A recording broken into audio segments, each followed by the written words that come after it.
Good morning. I'm the default wood turner for today, and hopefully you enjoy this. We had slight of an emergency this morning on the fact that I left this sitting on the sliding table saw, which was the main body of the demo, and my wife was kind enough to drive 90 miles an hour to get it here in time. So, and she didn't get a ticket, so it's all good.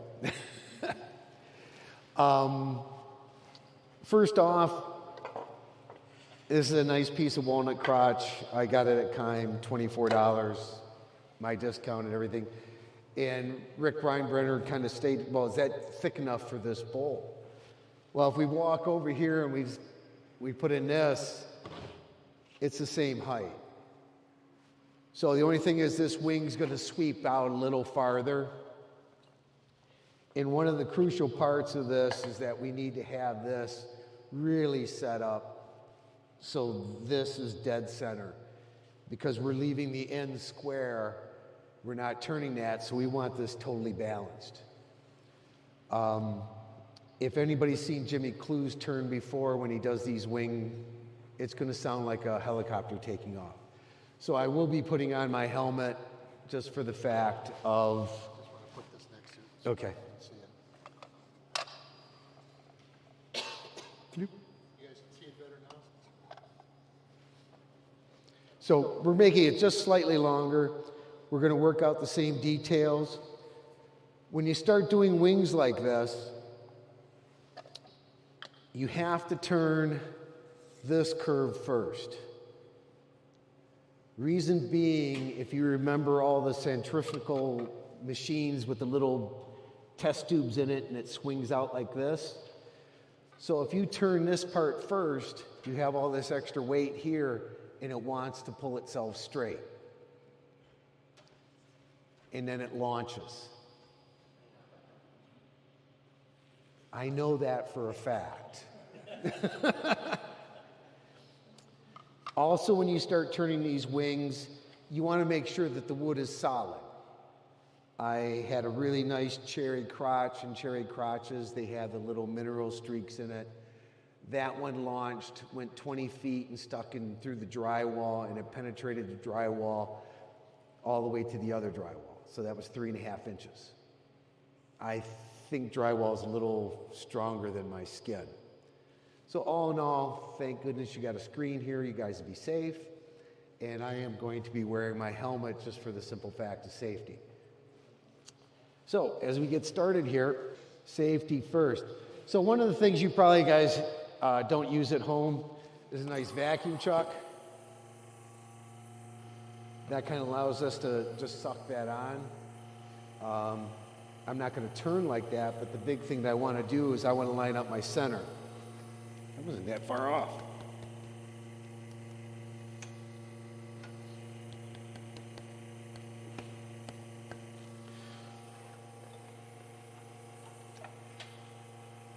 So I'm using my tool rest as a guide here. I'm lining up the corner, corner, corner, corner. So this corner is just a little far.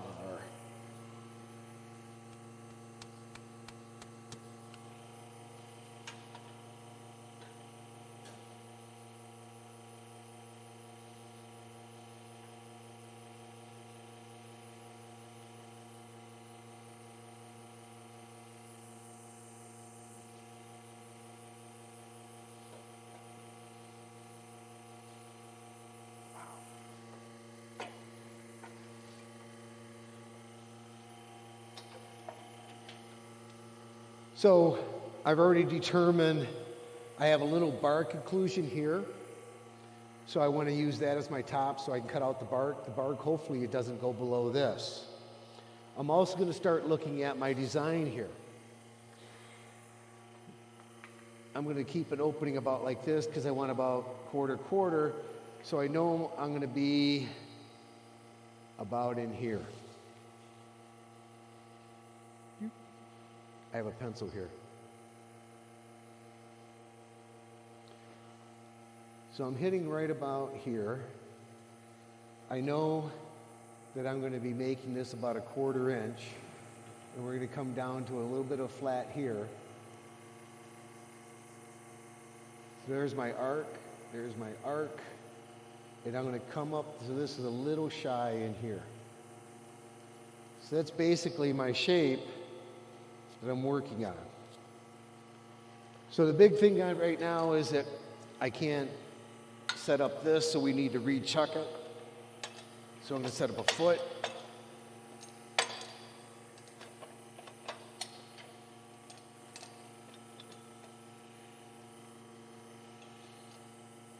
As always, make sure that you're free and clear. We're going to scribe a little bit of a line. So again, on design, we're going to set this up. I'm at large jaws because no matter what I chuck here, I'm going to be cutting it away anyways. So I'm going to do a tenon versus a recess. So we're going to speed it up just a little bit right here. I'm going to use this point.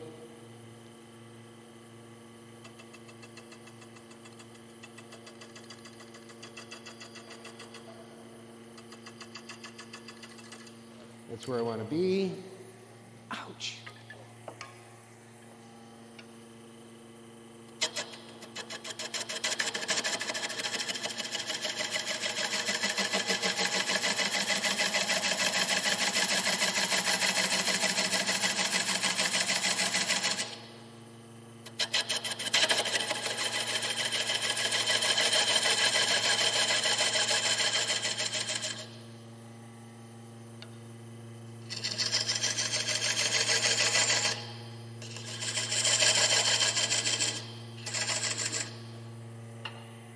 I do have dovetail jaws,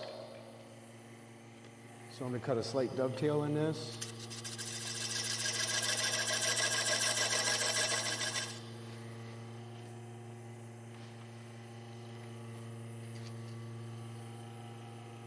This face is now parallel to this face. This was a little off. You would think that it's all nicely sanded, but it was not.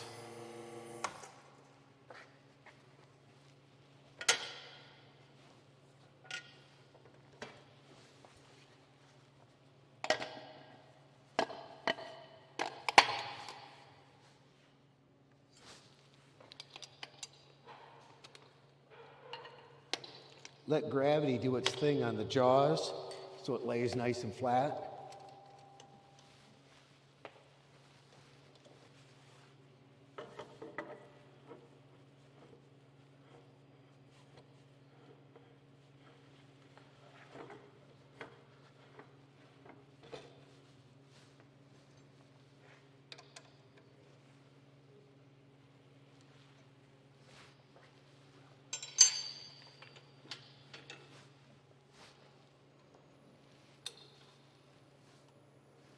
So,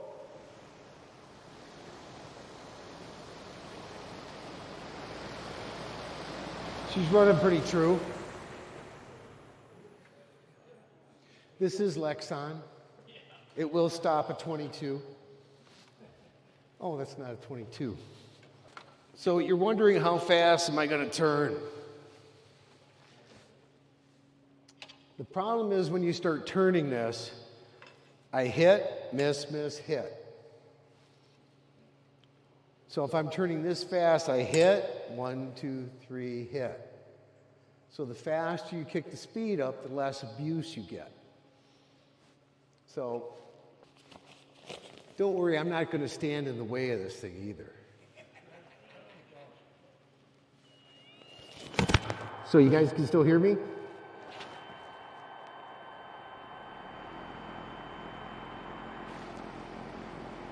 Again, as we start this cut, I was told say again too many times, I'm going to nibble away at this. It does not make sense to start my cut here.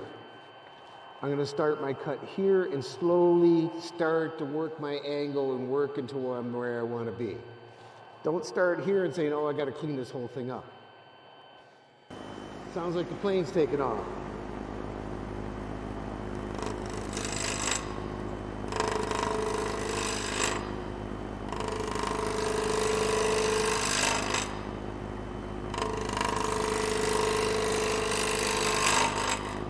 If you see, I'm not hitting. I'm keeping it nice, clean. The grain has a lot of character in it, so I'm getting some chipping in here. So I got to watch that. I'm getting chipping on the out part, but not on the bottom here. Also, I'm starting to follow an angle, so I want my tool rest to tell me where I'm going.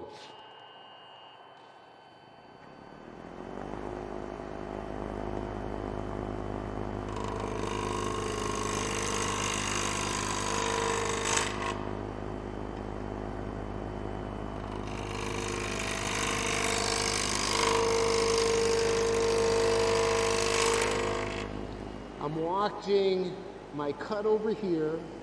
I'm also starting on my left foot, rotating to my right foot. They're not working much of an angle, but it still works that turn. I'm not working a straight line, I'm working a radius.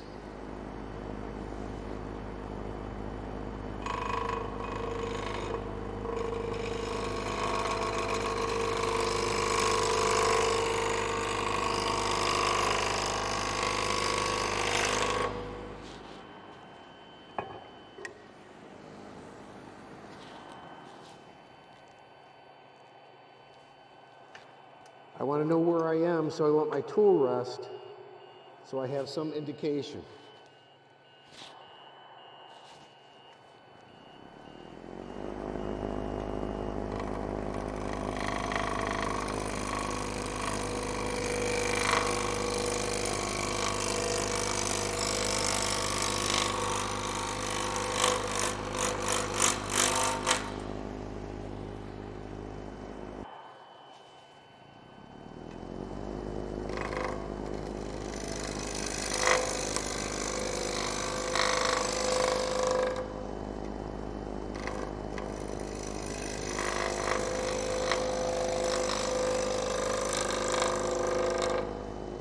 I can't ride the bevel, because if I ride the bevel or push the bevel, the tool is going to go into the void.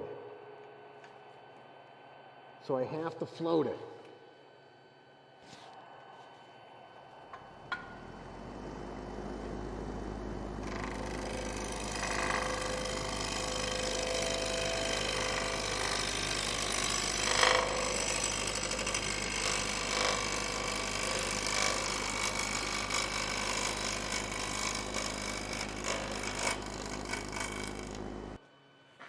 So this is a 3/4 bowl gouge, 40/40 grind. And if I switch over to a 1/2 inch, it's going to be a 40/40 grind. The cut that you get out of it is absolutely amazing, and it's easier to use. Plus, it's easier to sharpen.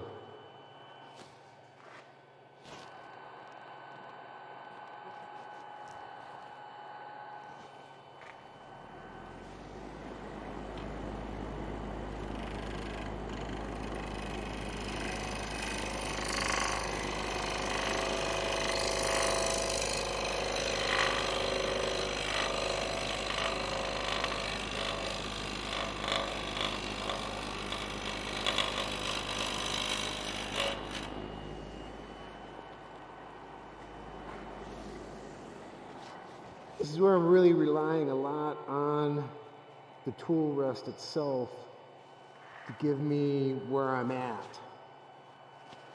I flared out the end because I ran out of basically tool rest.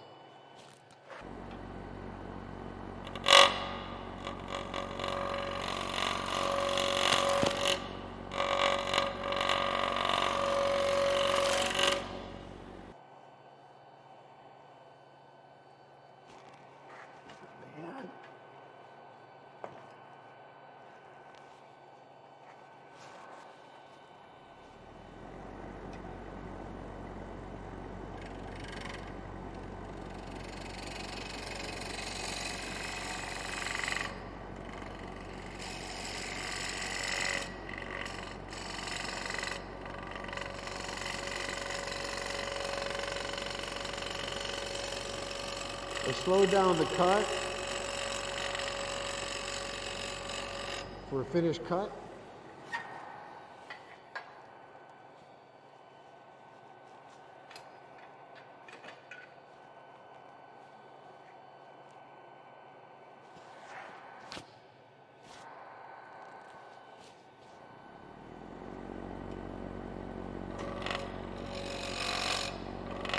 Picking up the line.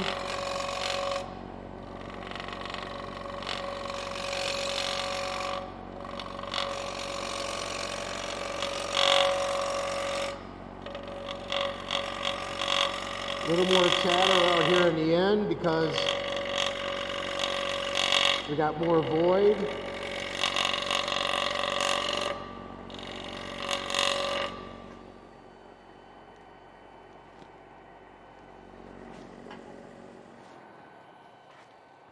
So I'm looking at this right now to see how our curve is.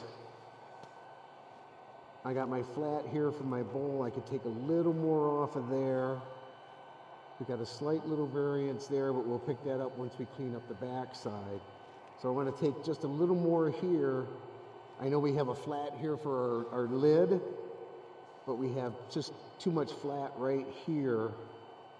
I could sand it out, but we're going to make one more clean cut, just one more cut.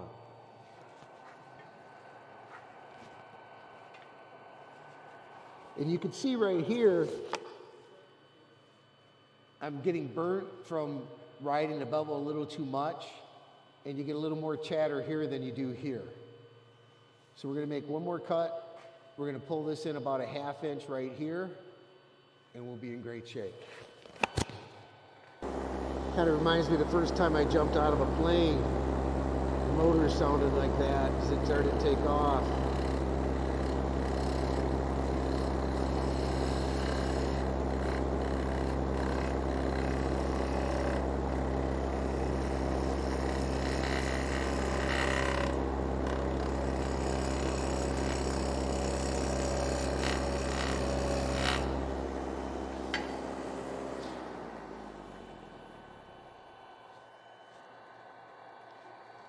Yeah, but this is the easy side too.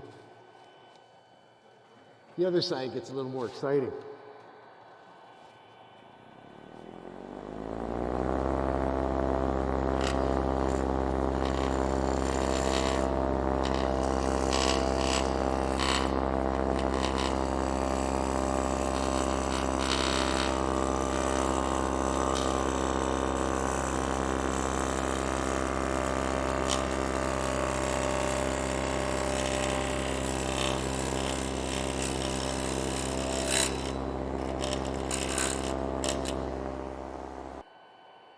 Wing came out a little bit.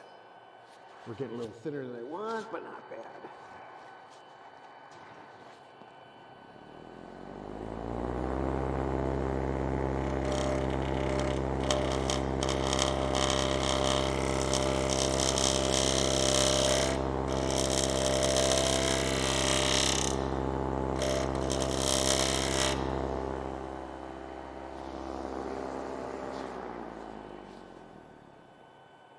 Always turn your lathe off before you do some crazy things.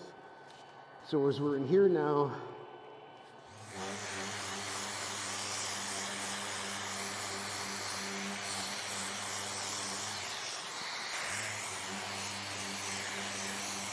we're going to get rid of these marks, tool marks.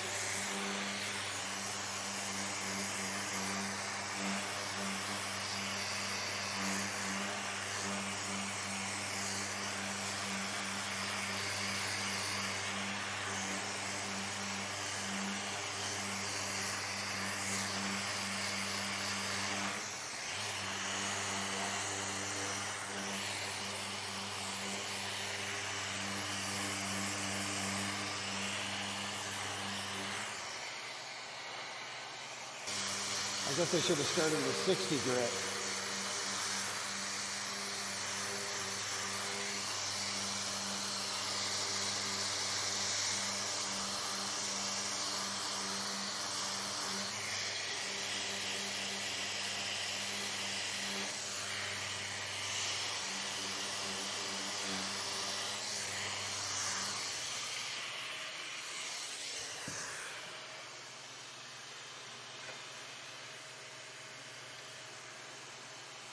Okay, so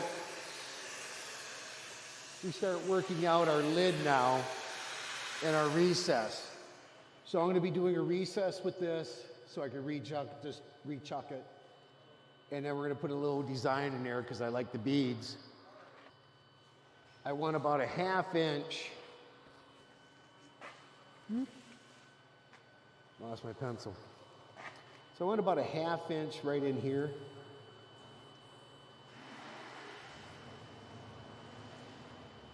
Two things that can happen here is why I'm giving that much distance. One, if I end up with a ton of chipping in here, I could just kiss it on the table saw. Clean it right up, get rid of the chips, instead of trying to roll the edge and sand it all. And then secondly, it just gives it a little bit of a frame there. You don't want to sit there and bring it right up to the edge because it just kind of disappears. So we want to be into there. So our bead's going to be right there. And guess what? I don't have to be running it that fast.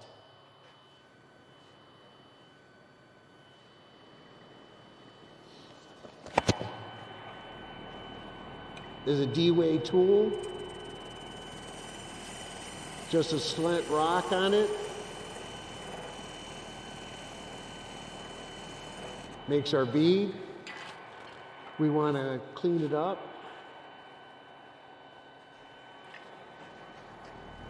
On this side.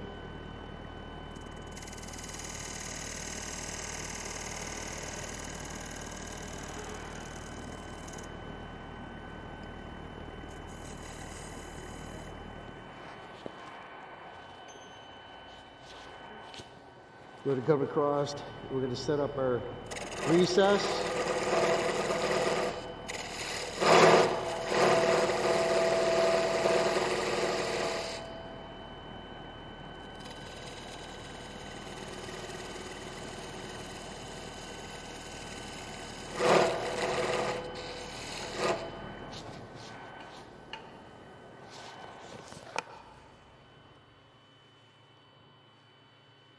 I got a little flat on my bead, so the face of this just wasn't exact.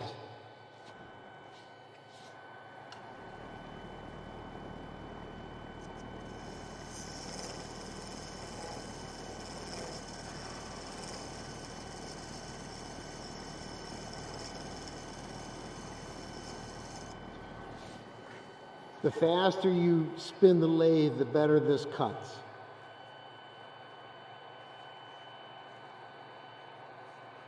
Okay, so I got a nice recess, a little chamfer on this edge, got a nice bead. We're going to hollow that out now.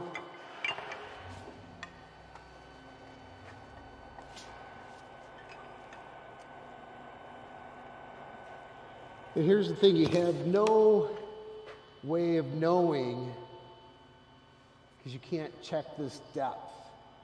So in this point in time, we want this to be right about here in depth. And if we look at it, it's probably about 1 inch. So this is our guide off of where we want to be off of this surface. Always spin your lathe before you turn it on.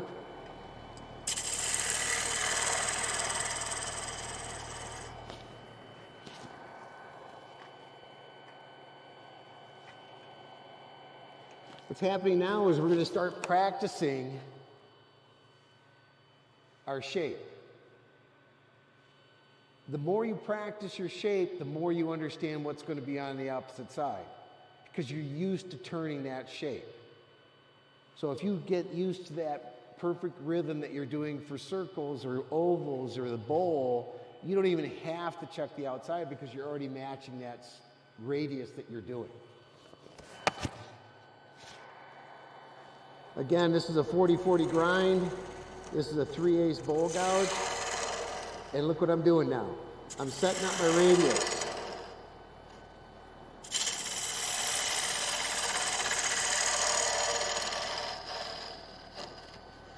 And I'm still doing the left foot, the right foot. It's causing this to rock and form that radius.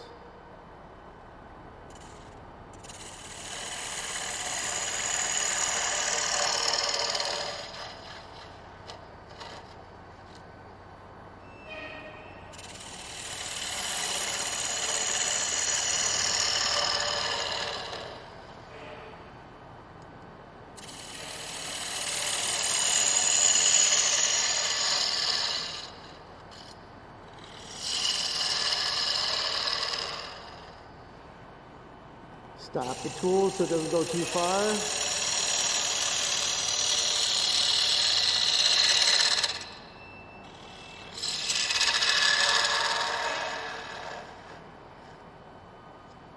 So, if you look here, burn mark, burn mark, burn mark, burn mark. That is the exact distance of my tool heel to toe. So that's telling me that I'm trying to create a radius steeper than the tool. So how do you change the radius in the tool? I'm going to start the tool. I'm going to drop the handle.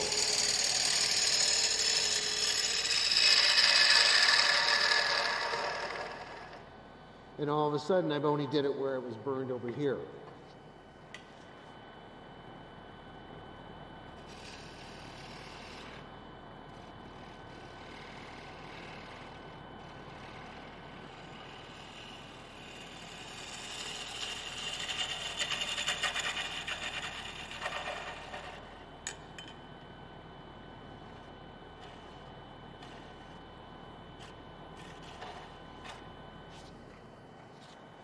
Doesn't like it.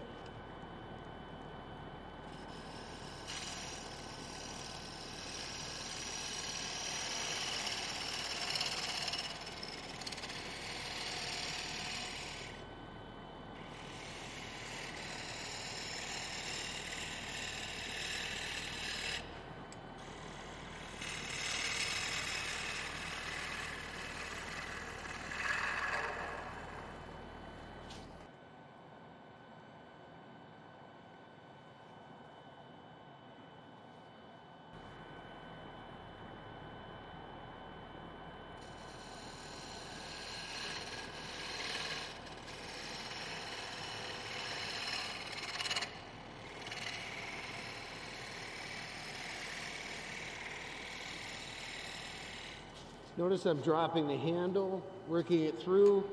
Now I'm going to raise the handle and go right back to neutral.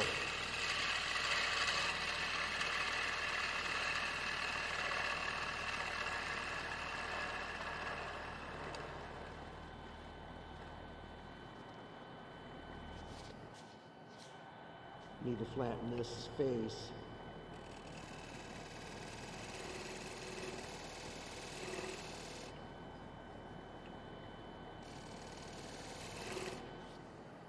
Remember, you're only one tool away from greatness. Chuck says always, good demos want you to spend lots of money. We're just going to sand out this inside real quick. I'm not going to get too crazy on it.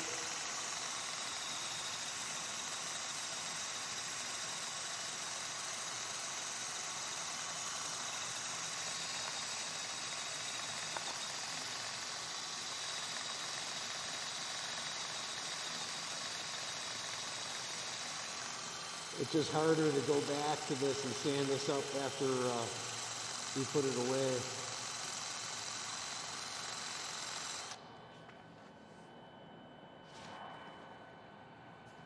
I got one little burr right there.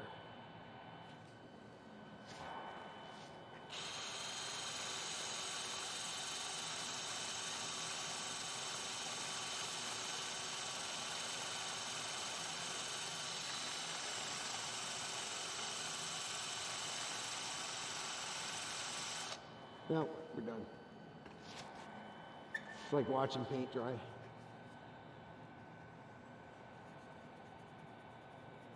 I can clean it up. I got one bad rub mark right in there.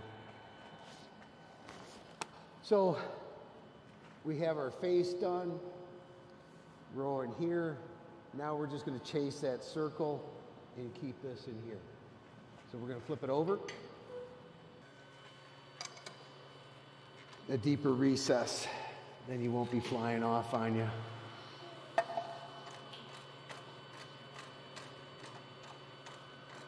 The question is about how to float the tool. You're rubbing the bevel, but you're not. So what you're trying to do is just glide over it. if you start rubbing your bevel too much, and I have a tendency of that, and I can really burn the wood a little bit more and everything along those lines, but on this particular cut, you just got to know that it's floating. You feel it as reference, you know, it's sort of like, I feel it as reference, but I'm not pressing real hard on it. So it gives you kind of a float. So we're in here, and this actually kind of ends up where the bottom of our bowl is going to be. This line right here. So we're pretty good there. Now, as we turn this, and we're going to go a 1/4 inch. So we're doing this 1/4 inch right here.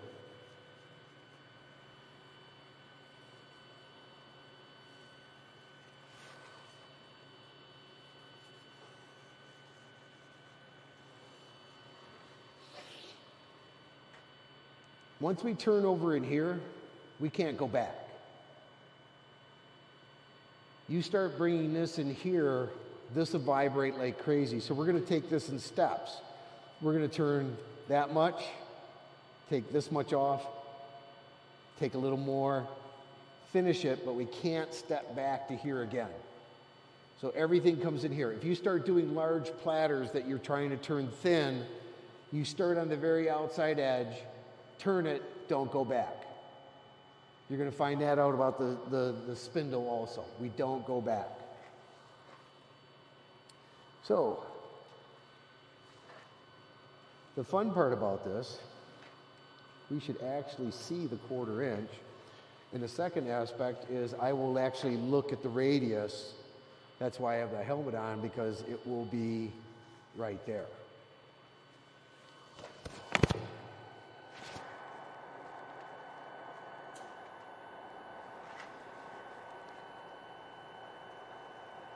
That's nice and true.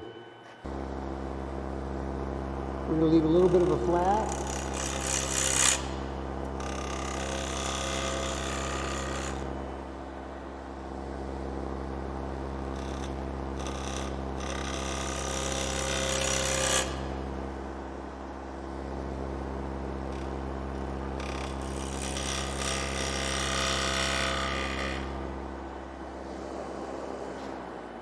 I gotta see where I'm at.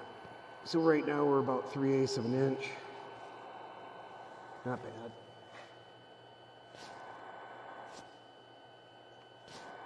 No, okay.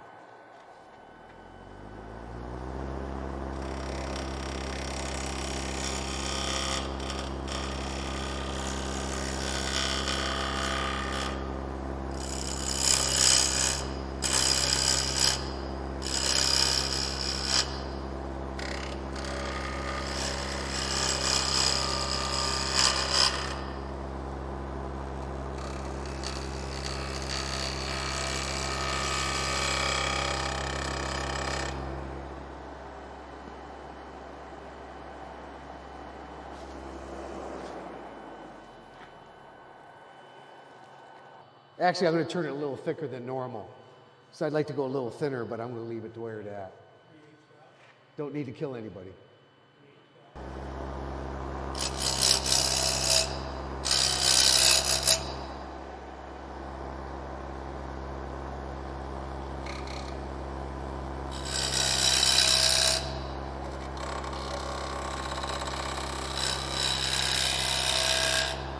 I got to pick up that little mark right there.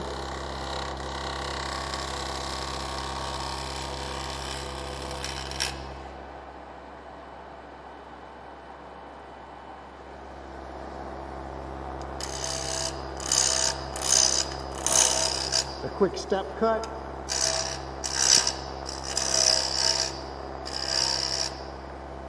Start our pattern. A little more. Pick up our cut.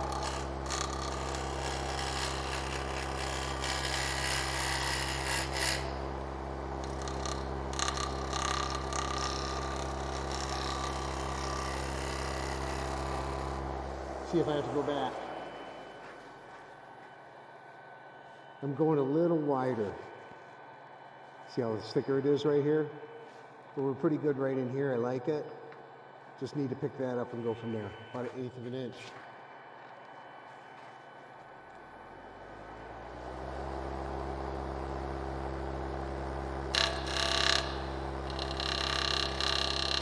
I'm starting the tool here. It's not doing anything. I'm bringing it until I get some dust and then take that cut.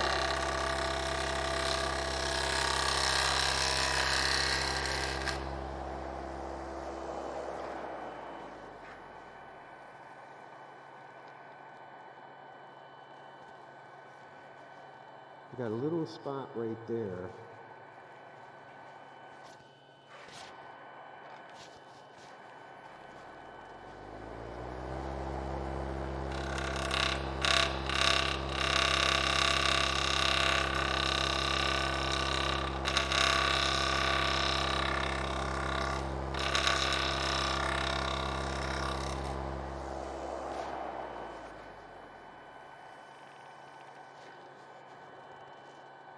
Okay, that got rid of that.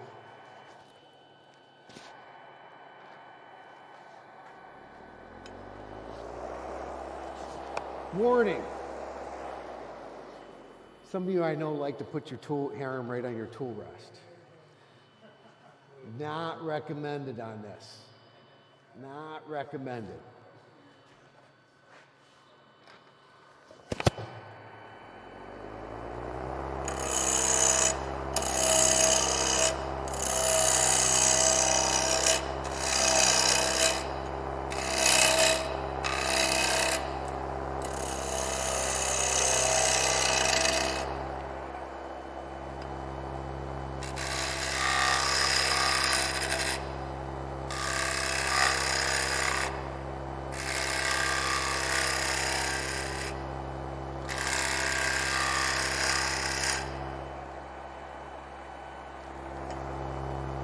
Again, we're going to pick up that line right there. There's the line. There's my cut.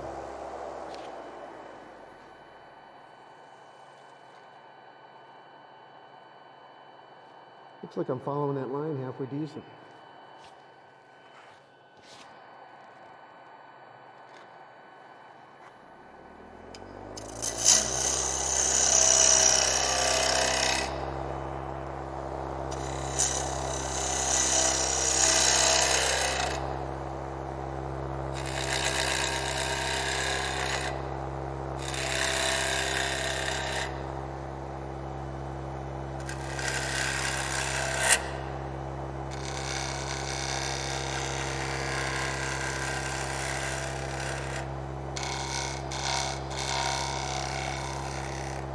We can go back a little bit on this one because we have it supported.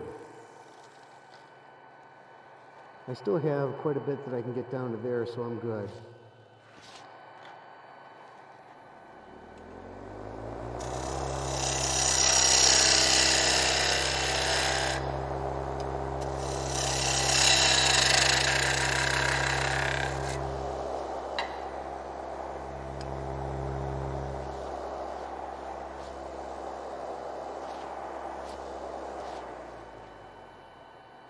I don't like my tool rest that far away. And you can see I'm just right at the radius there. Knowing that we have 3/8 of an inch, I get 1/8 of an inch more right there and we're good. So I think I'll make that one last cut that way. And know that I need to finish it up to that.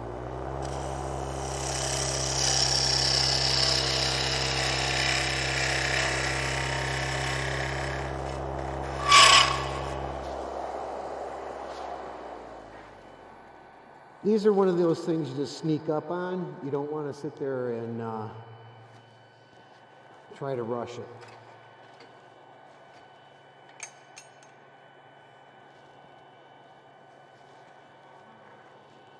Again, always make sure you can free swing this, just like that. We're all clear.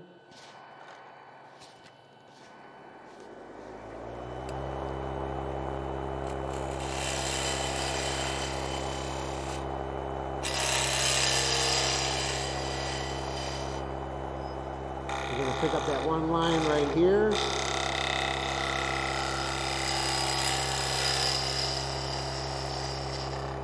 finish that cut.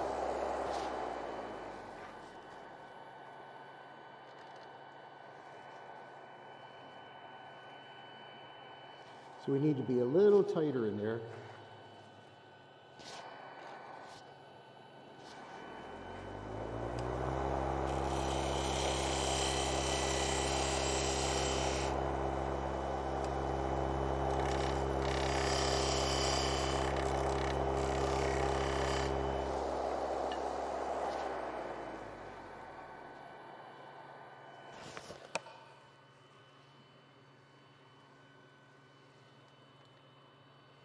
Okay, so our wing a little thinner there, not bad, but I can't go back here.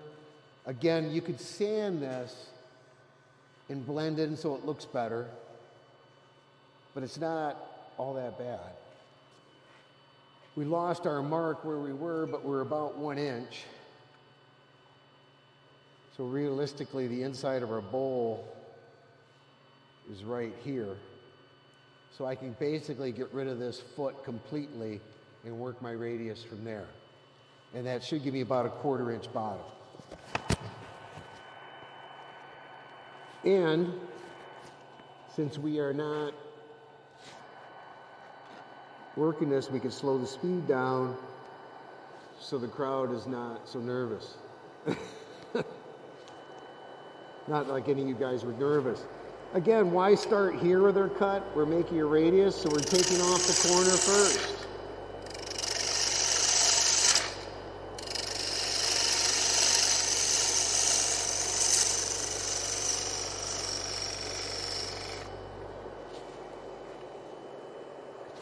Also, we're working downhill on the cut. We're still doing the dance. Left foot, right foot, all that good stuff.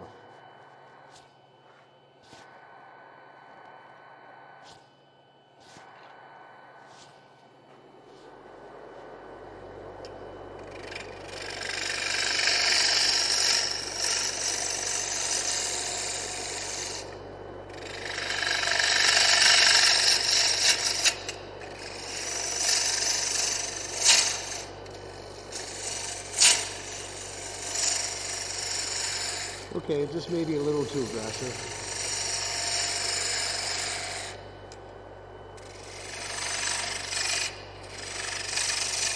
I'm cutting this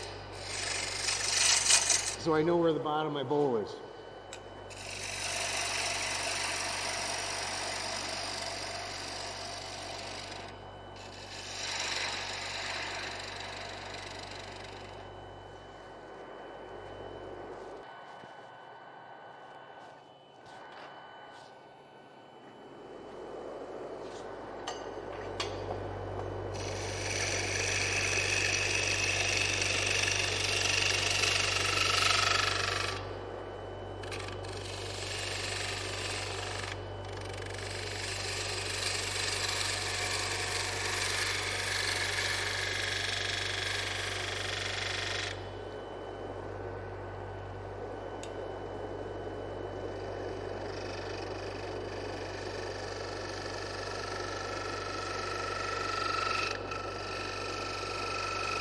Now you can hear me really rub that bevel right there, even though I'm trying to float it.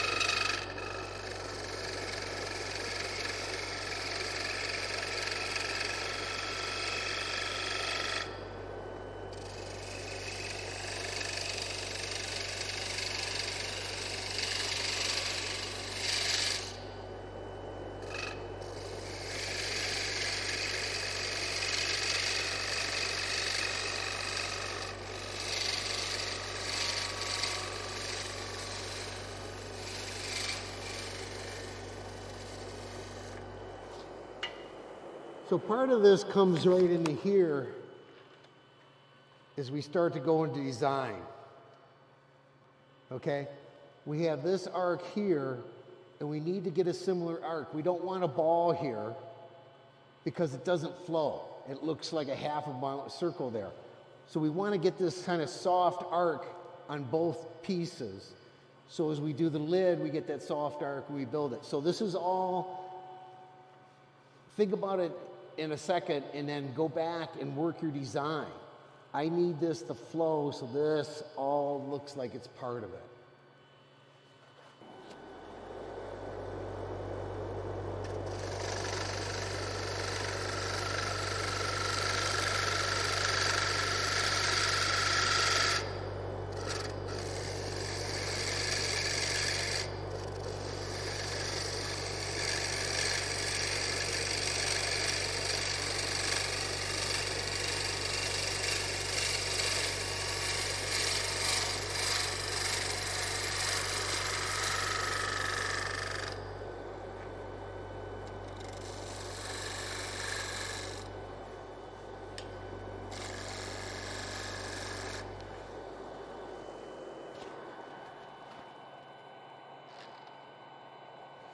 Kind of liking that.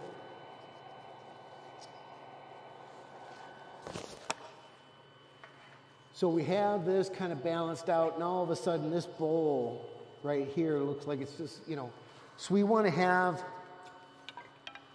a nice start-stop on it. So it looks like it was it wasn't a part of it, but, so what we're going to do right now is take Cindy Drose's Vortex tool, and we're going to cut this nice crisp edge right here.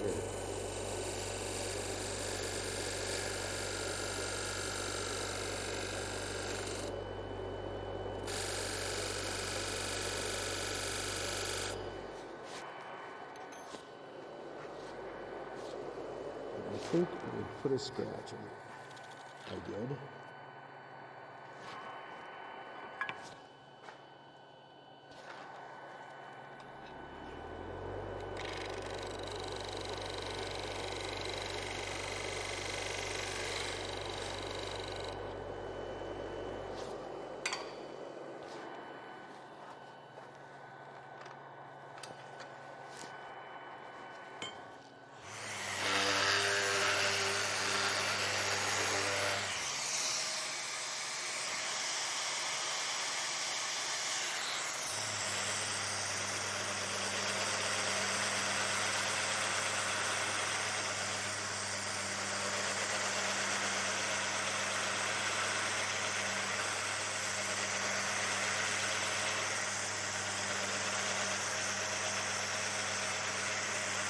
I power sand because I don't want lines from my hand holding it in one spot.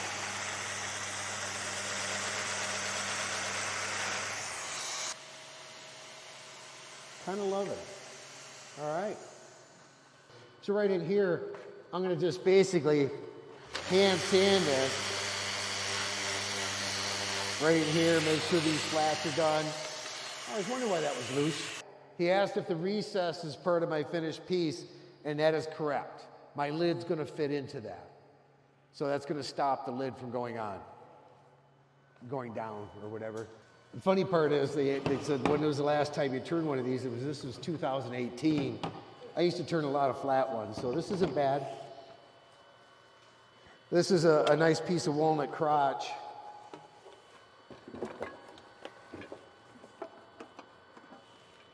The finish I'll put on this is water locks, because it has a lot of dryers. And an oil will really bring out the grain nice. So you guys get an idea what's going on. Okay, then we got to make a lid for it. So I have some big leaf maple burl. I want this to be my top side. So we're going to recess it on this side. I'm hoping this works. If not, I'll get the vacuum chuck.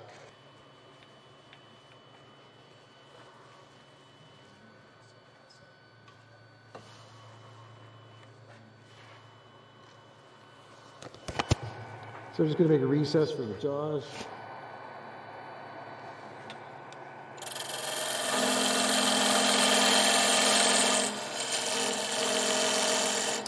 There's a dovetail, so we need a dovetail on it.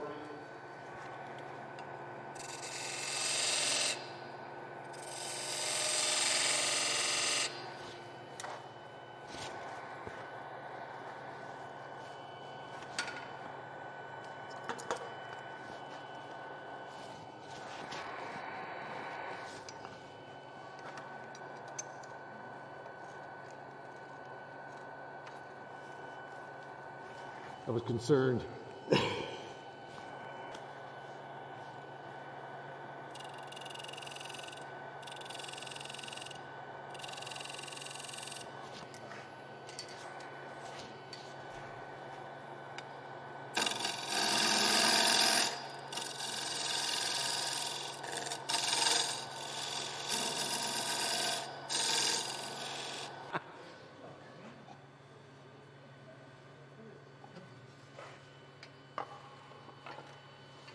I cut it on an angle.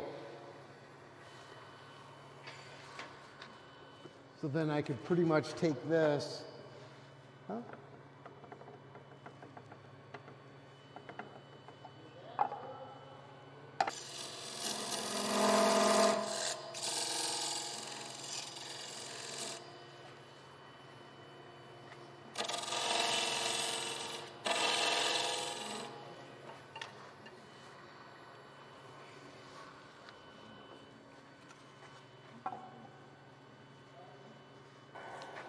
So I got to clean that up just a little bit.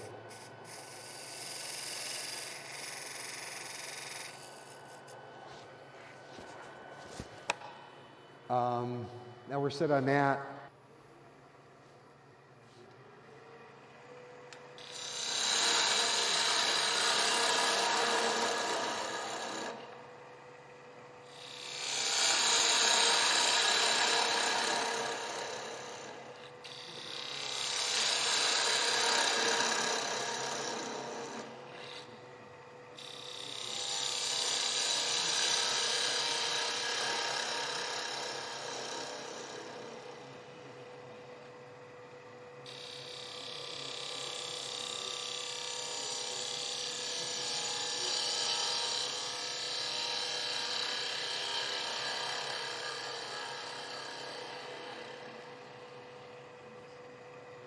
So this is setting into that lid. It's going to hit right about there. We're going to even it out. So I may want to go just a little deeper.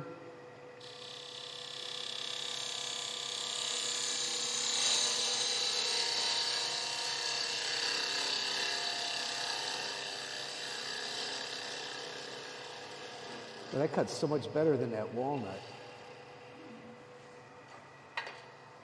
So this is a big leaf maple burl.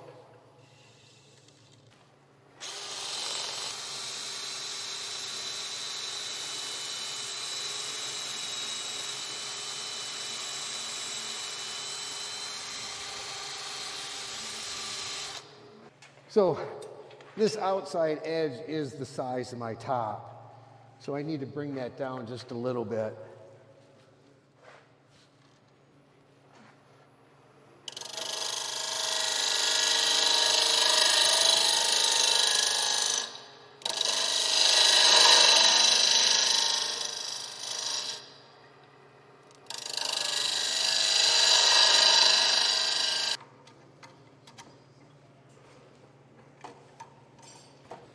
Okay, so I know a lot of you don't have vacuum chucks, but one of the important parts of running a vacuum chuck is the alignment of your piece once it goes back on. So I changed out the threads here, put my jaws onto this piece, run this into the chuck, turn it on,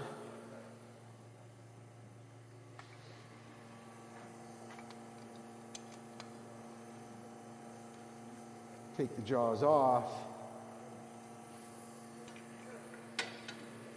and there you are. And she runs nice and true. So needless to say, we're going to be working our cut and still pushing against this.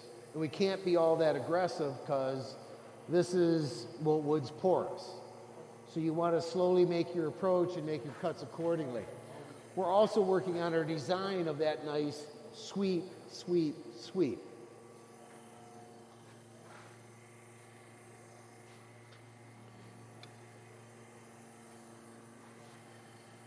And if it flies off, it flies off, right?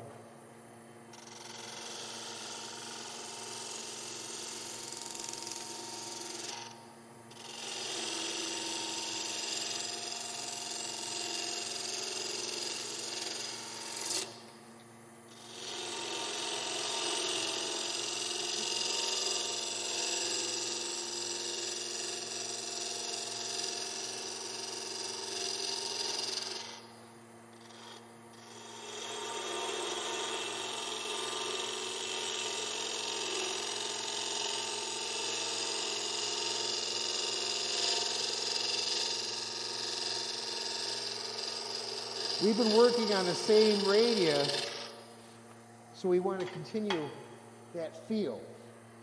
You want to, that's why you want to get used to these things. So when you have a certain project, you've got the same radius, and you've got the same movement, repetition.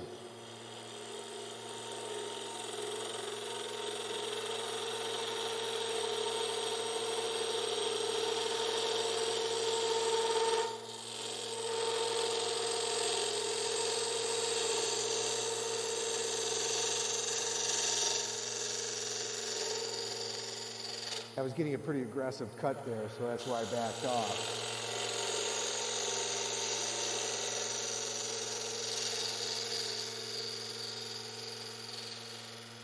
And I did move it a little bit. We need to shrink the height just a little bit.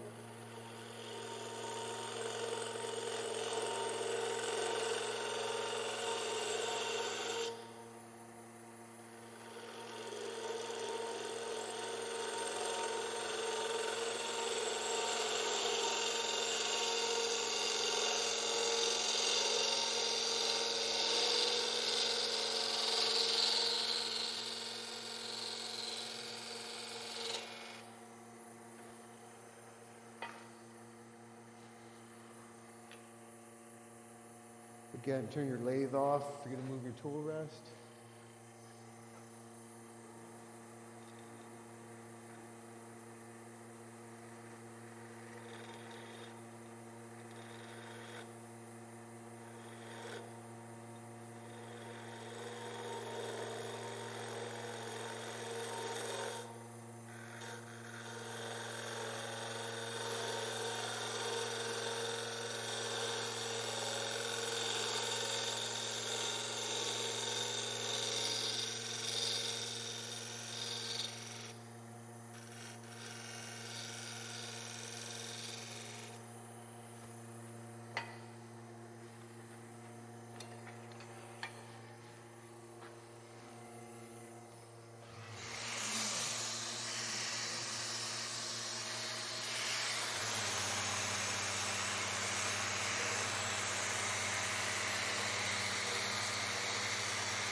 Again, you have to sit back and take a look-see at what the design is. I kind of like it. It's a little bit, it moved a little bit in the vacuum chuck, so I got a little bit of a spot, so I'm going to slow this down just about like that. I'm going to throw a piece of 180 on there. 1/4 inch.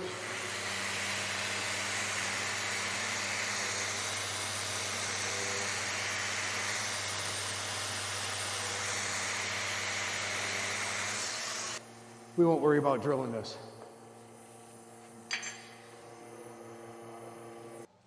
We can do a spindle real quick. Okay, so finials, we're going to turn thin. So the same rule applies when those wings are the real thin platters that you go through here. Once you turn the top, you don't go back. So we're going to rough this out with my roughing gouge.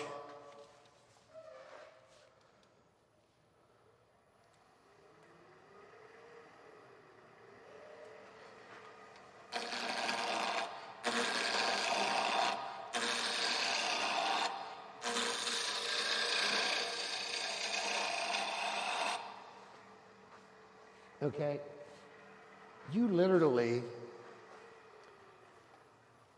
spindle gouge. This is the nice thing about a 40/40, is that it'll do anything you want. And if I'll use a 3/4 inch gouge. If you get used to a 40/40 grind, we can come in here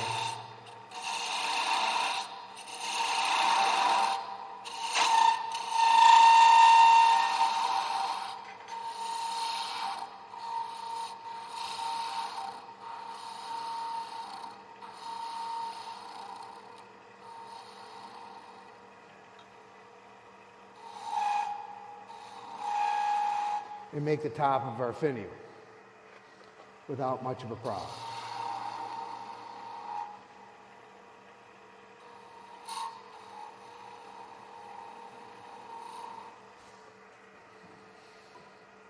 Okay? Now, is it easier with a different tool? Yes, it is.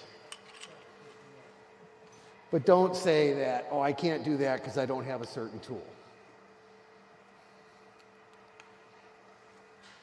So, a couple things on, I was shown by one of the best, Cindy Droza.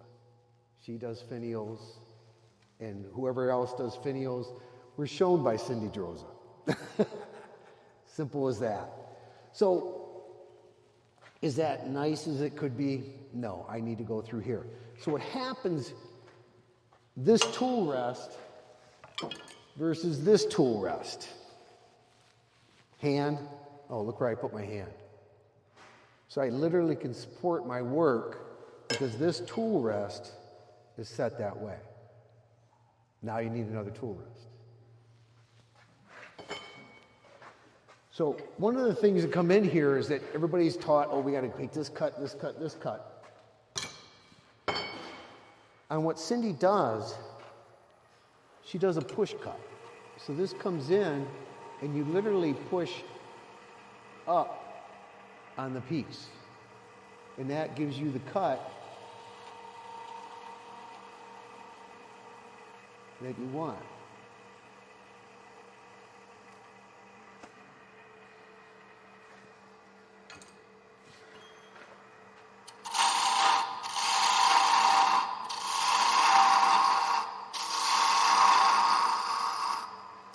Again, we're working a little bit at a time.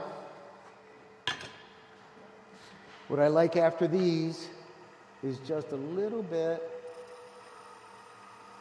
of accent.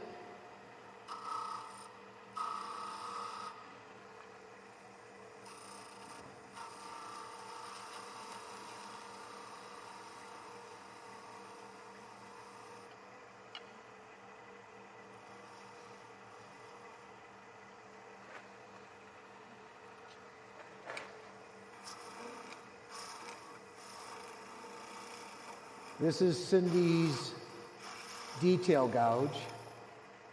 And again, we're going to work downhill.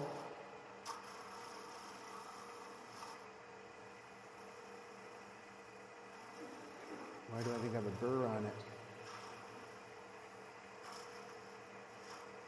And notice that I'm supporting the work. I have a burr on a gouge.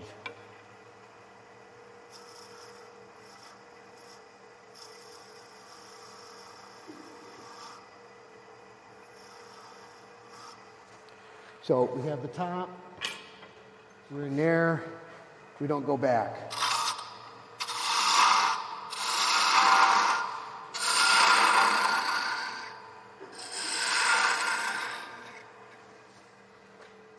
At this point in time, there was somebody that basically used a badan for a skew. That works really well. You could use a skew for a skew. It's all in what you work with. You don't have to. I forgot who the one person was, but did an absolute amazing job just using a badan to do all this.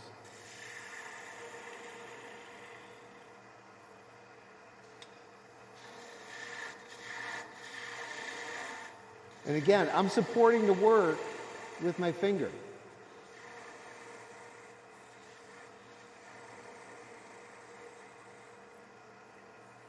Okay?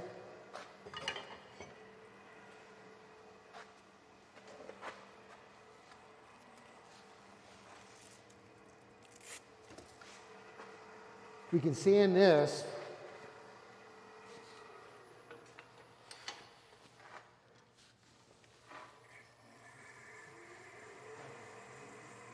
Right now, because we're here.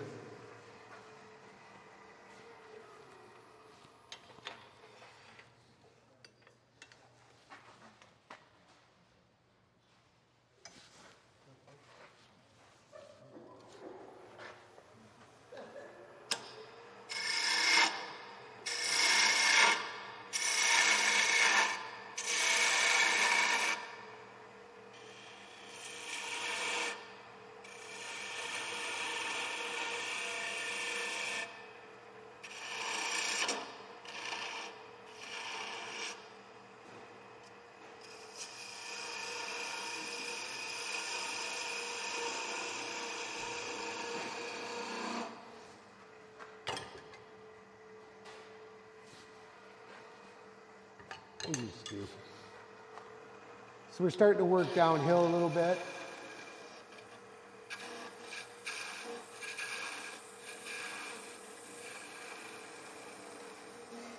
And again, I'm sorry, I got to cut that word out. Pete says I use it too much. We're already working this radius. I don't try to make the one whole cut. I sneak up to it, practicing my cuts as I go.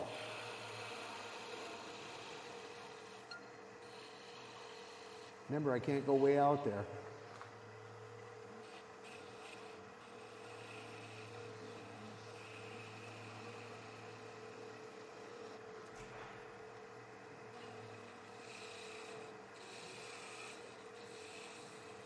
Now, blackwood works really nice for finials because it's so dense.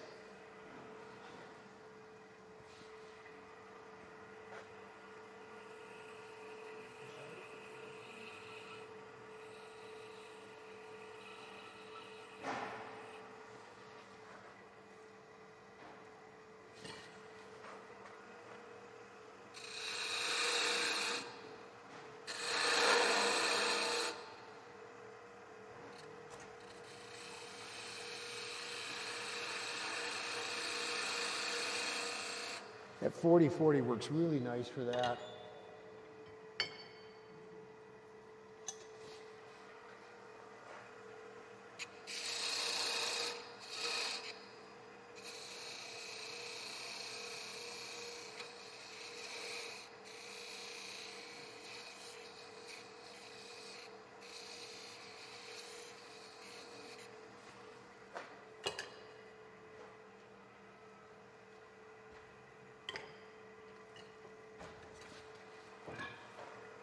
Eeny, meeny, miny, mo.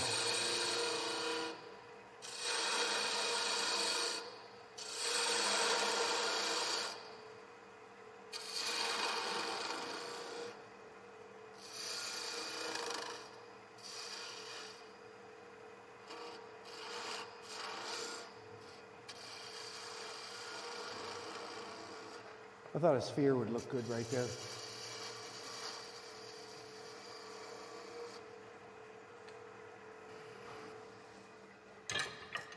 You see how sharp this is? It's got a bad burr in it.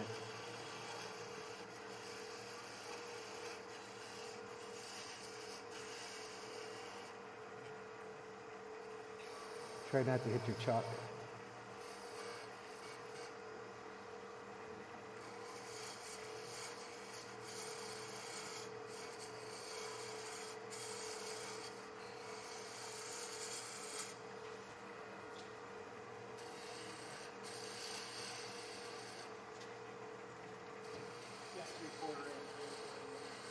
Ah, we're good.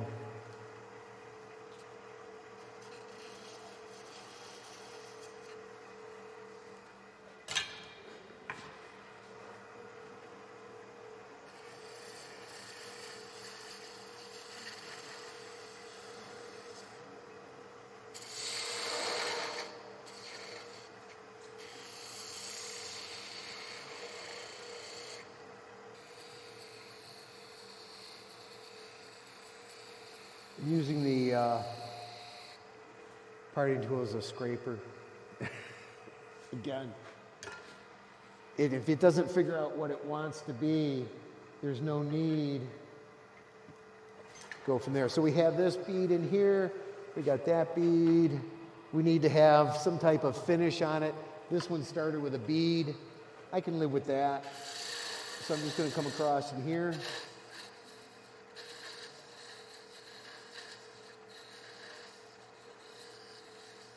There's my dowel.